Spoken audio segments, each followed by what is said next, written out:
Hello friends, मैं निखिल आज आपके लिए लेकर आया हूं एक बहुत ही इंटरेस्टिंग वीडियो।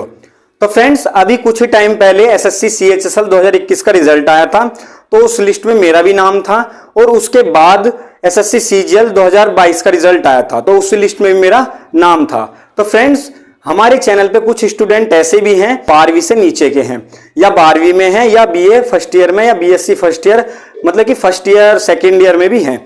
तो फ्रेंड्स, वो ये बार बार कमेंट कर रहे हैं कि ये एसएससी क्या है, कि सीएचएसएल क्या है, सीजीएल क्या है, और हमें 12वीं के बाद क्या करना चाहिए, और हमें डिग्री के बाद क्या करना चाहिए। तो फ्रेंड्स, वैसे तो खैर जो एसएससी की तैयारी कर रहे हैं उनके लिए तो मैं गाइडेंस के लिए एक वीडियो डालता रहता हूं, जैसे कि मॉक कब लगाने चाहिए और कब नहीं लगाने चाहिए। और मैंने बुक लिस्ट की भी वीडियो डाल दी थी, और मैं वैसे पढ़ाता भी हूं मैथ वगैरह की एसएससी के लिए, और जो बैंक वगैरह जिसमें भी मैथ आता है उसको मैं बताता रहता हूं। लेकिन यानी कि जो 20 साल के नीचे के बच्चे हैं, या जो 12वीं क्लास में हैं, और जो BA first year, BSc first year, BCom first year, तो वे उनके डिमांड पे ये वीडियो लाई जा रही है कि हमें 12वीं के बाद या हमें डिग्री के बाद क्या करना चाहिए, और ये एसएससी में कितने एग्जाम होते हैं। तो चलो टाइम वेस्ट न करते वीडियो को स्टार्ट करते हैं। तो देखो फ्रेंड्स, सबसे मैंने देखो मैं बताता हूं कि आपकी एज 18 साल होनी चाहिए। पहले मैं देखो आपको ये बता देता हूं, 18 साल, 18 प्लस।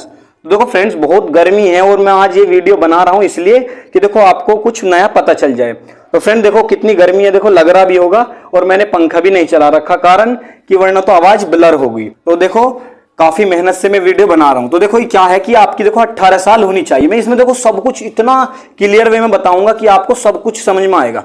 यदि आपने 10th पास कर लिया हो और आपकी उम्र 18 साल हो गई है, या तो 18 साल या 18 से प्लस, तो आप एमटीएस का फॉर्म भर सकते हो। ठीक है ना फ्रेंड्स।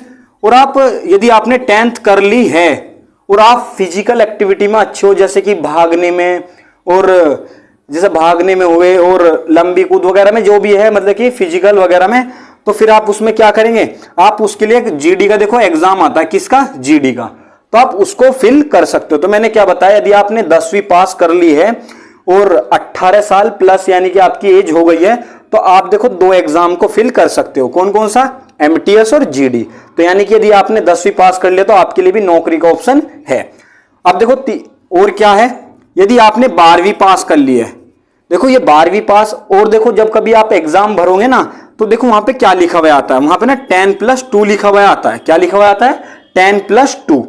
तो देखो 12वीं की जगह क्या लिखा आएगा? 10+2। तो 10+2 का भी मतलब क्या है? 10+2 मतलब 12वीं।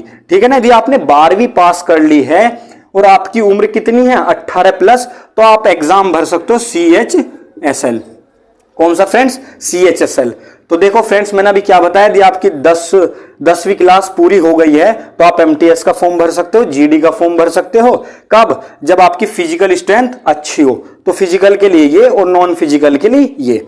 अब देखो यदि आपने 12वीं पास कर लिया तो आप सीएचएसएल का फॉर्म भर सकते हो। अभी देखो मैं पसीने पूछ लेता हूं। तो देखो फ्रेंड्स, मैंने पसीने पूछ लिए। अब देखो यदि आपको देखो मैंने बता दिया कि यदि आपने 12वीं क्लास पास कर ली है तो आप सीएचएसएल का फॉर्म भर सकते हो, जीडी का भी और एमटीएस का भी। और एक देखो और फॉर्म भर सकते हो आप, यदि आपने 12th पास कर ली है तो, वो है स्टेनोग्राफर। स्टेनोग्राफर। तो मैंने क्या बताया, यदि आपने 12वीं पास कर लिया तो आप सीएचएसएल का फॉर्म भर सकते हो, और स्टेनोग्राफर का भी। तो देखो जैसे जैसे ये फॉर्म आएंगे मैं वैसे बताता रहूंगा, लेकिन आपको देखो एक आइडिया हो जाना चाहिए कि हमने यदि 10वीं पास कर लिया तो कौन सा हमें एग्जाम देना है। ठीक है फ्रेंड्स। अब देखो मान के चलो कोई ग्रेजुएशन पास कर लेता तो फिर उनके लिए कौन सा एग्जाम है? तो देखो उनके लिए सबसे, वैसे तो देखो 2 एग्जाम है जो सबसे बड़े हैं। बड़े तो देखो ये भी हम बहुत बड़े एग्जाम है ये भी, ठीक है ना, अपने अपने स्तर पे सभी बढ़िया एग्जाम है। लेकिन इस पे देखो एक तो होता है सीपीओ और एक होता है सीजीएल। कौन सा फ्रेंड्स? सीजीएल और एक सीपीओ। तो देखो यहां पे क्या है, जीडी में क्या होता है, जीडी में ना सारे कांस्टेबल भर्ती होते हैं, कांस्टेबल। ठीक है फ्रेंड्स। अब देखो यहां पे तो कांस्टेबल लगेंगे, और यहां पे सीपीओ में लगते हैं सब एसआई। एसआई का मतलब होता है दरोगा। यदि मान के चलो मैं यहां पे लेता हूं बीएसएफ, यदि आप यहां पे बीएसएफ के क्या लगोगे? कांस्टेबल। और यहां पे क्या लगोगे? बीएसएफ के एसआई। यहां पे क्या लगोगे? मान के चलो सीआईएसएफ के कांस्टेबल, इस वाले फॉर्म से, और इससे बनोगे सीआईएसएफ के दरोगा। ठीक है फ्रेंड्स।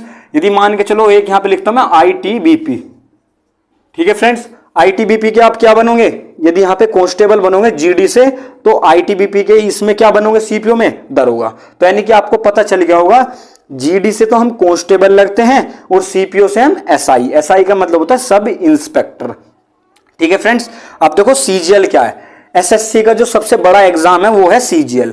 अब CGL देखो क्या है, CGL जितने भी ऑफिसर हैं ग्रेड B और ग्रेड C, ये जितने भी ऑफिसर होते हैं वो सब इसी से रिक्रूट होते हैं, ठीक है फ्रेंड्स, जैसे इंस्पेक्टर वगैरह। अब इसमें बहुत सारे डिपार्टमेंट है, जैसे कि income tax, excise department, MEA यानी कि बोले तो विदेश मंत्रालय और सचिवालय, कैग डिपार्टमेंट होता है, करीबन 50 डिपार्टमेंट है। तो 50 में जो भर्ती होते हैं ना देखो वो इसी से होते हैं, ये ऑफिसर भी बनाती है और थोड़े से नीचे के यानी कि लेवल 4, बहुत सारे देखो लेवल होते हैं, मैं कभी लेवल के बारे में बता दूंगा। तो इसमें देखो क्या है, इसमें ग्रुप B और ग्रुप C के जो ऑफिसर है वे इसमें रिक्रूट होते हैं, ठीक है ना फ्रेंड्स।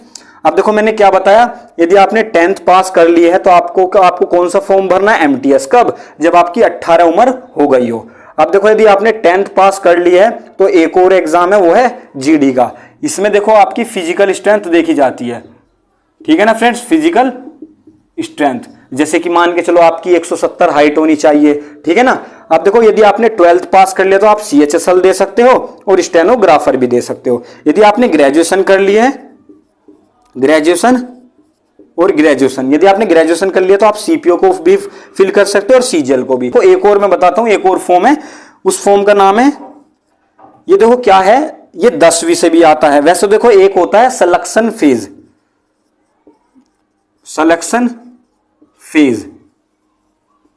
तो देखो क्या है, जब देखो सिलेक्शन फेज क्या होता है कि यदि इसमें देखो 10वीं क्लास से भी भर्ती निकलती है और 12th से भी और ग्रेजुएशन से भी।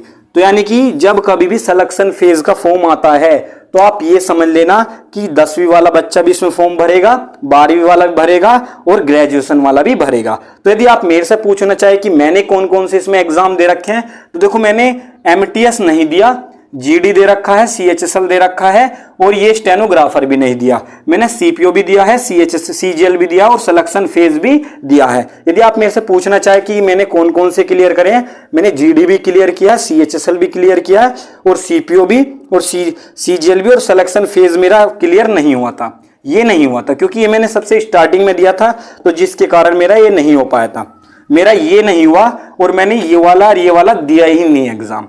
क्यों नहीं दिया था, ये मेरा थोड़ा सा दूर पड़ गया था एग्जाम, और ये वाला भी मैंने फॉर्म आज तक भरा नहीं था, ठीक है ना फ्रेंड्स। तो अब देखो आपको ब्रीफ आइडिया हो गया होगा, आप इसको देखो नोट डाउन करो।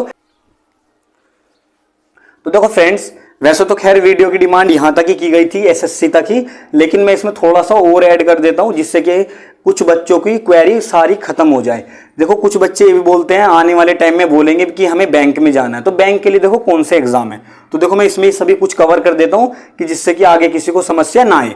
तो देखो बैंक के लिए कौन सी है, देखो बैंक के लिए आप कौन कौन से फॉर्म भर सकते हो। देखो एक होता है SBI क्लर्क, एक होता है SBI क्लर्क और एक होता है SBI PO। देखो एक तो एग्जाम ये हो गया और एक हो गया ये SBI PO।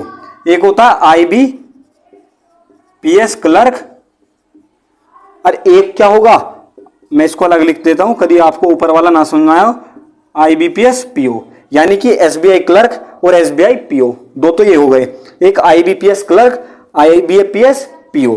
तो अभी और एग्जाम है लेकिन अभी आप इतने को ही देख लो, ठीक है ना। अब ये एग्जाम कौन कौन फिल कर सकता है, जिसने ग्रेजुएशन कर रखी है, ग्रेजुएशन, ठीक है ना फ्रेंड्स, जिसने भी ग्रेजुएशन कर रखी है वो ये वाले फॉर्म भर सकता है। बैंक में मेरे हिसाब से 12वीं से तो देखो कोई एग्जाम नहीं निकलता और ना ही 10th से निकलता। तो देखो फ्रेंड्स कौन कौन से आप, यदि आपने ग्रेजुएशन की है तो बैंक में आप ग्रेजुएशन वाले ही जा सकते हो, ठीक है ना फ्रेंड्स। तो आपको पता चल गया, आइडिया हो गया कि बैंक में आप कैसे जाएंगे। और कितने स्टूडेंट ऐसे होंगे जो ये सोच रहे हैं कि रेलवे में कैसे जाएंगे। तो देखो फ्रेंड्स रेलवे के लिए देखो आपको क्या करना है, रेलवे के लिए देखो दो फॉर्म है, एक तो ग्रुप डी और एक होता है NTPC। देखो वैसे तो बहुत सारे हैं, DMRC, बहुत सारे फॉर्म है, लेकिन अभी मैं मेन बता देता हूं क्योंकि वैकेंसी इनकी आती है। वैसे जो DMRC के होते हैं यानी कि दिल्ली मेट्रो रेलवे कॉर्पोरेशन, देखो इनकी इतनी वैकेंसी नहीं आती, तो मैं इसलिए इनके बारे में डिस्कस नहीं कर रहा कि आपका, वरना तो फिर आपको बहुत ही अजीब सा लगेगा, ये फॉर्म निकलते भी नहीं और आप इनके बारे में सर्च करते रहोगे। तो देखो वैसे तो खैर ये भी नहीं आती वैकेंसी तो, लेकिन जब ये आती है तो बहुत बड़े स्तर पर आती है, बहुत ज्यादा वैकेंसी इनमें देखने को मिलती है। तो देखो ग्रुप डी और एक होता है एनटीपीसी। यदि किसी बच्चे ने 10th पास कर रखी है तो इस फॉर्म को भर सकता है, और जिसने यानी कि ग्रेजुएशन